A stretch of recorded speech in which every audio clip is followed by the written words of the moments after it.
Jėzus reikia mane.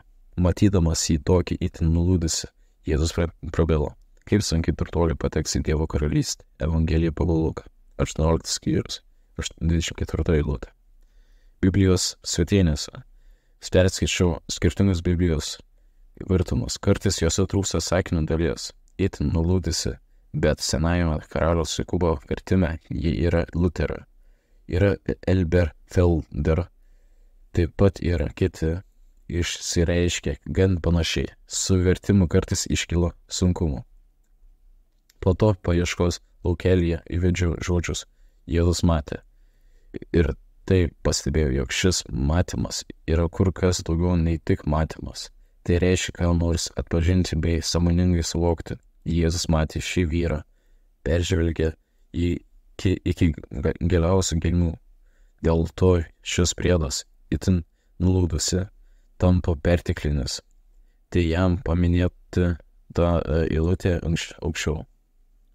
Jėzus žvilgsnis mane žavi. Galvoju apie tai, kaip Jėzus žvelgia į Petrą. Šis išdavė Jėzų 3 kartus ir tuomet užgiedavojo gaidys. Jėzus atsisuko link Petro ir pažvelgė į taip persmelkė į Petrą, jog šis pabėgo ir skaudžiai pravirko. Ar pažįsti Jėzus žvilgsnį, kupiną meilės, bet persmelkinti iki sielos gelmių.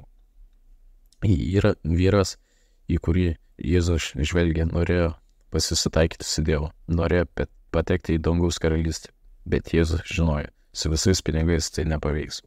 Visuomet kyla vidinių kovų bei kompromisų. Jis norėjo šio vyro vien tik savo, kad šis laimėtų dangaus karalystę. Vyras suprato Jėzų, jis žinojo, jog turi apsispręsti, Dievas arba pinigai. Tai jį labai nulūdino, Jėzus paliko jį ramybėje, nebe perkalbinėjo jo, jis žinojo, jog tokiam dalykui reikia laiko. Galbūt ir mes turime tokių dalykų, kurie stovi tarp mūsų ir Dievo, kuriuose dažnai turime daryti kompromisus. Jėzus mato mus visai taip kaip ir šį turtingą jauną vyrą. Jis yra liūdnas ir mes liūdime. Tik kai mes priimsime teisingą sprendimą, mūsų padėtis pagerės ir džiaugsmas išsiplės. Tik kai mes visiškai jam priklausysime, įsivairaus jo ramybę.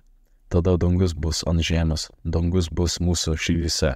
Jeigu mes niekuomet neturime laiko, niekada nepastebėsime Jėzus žvilgsnio.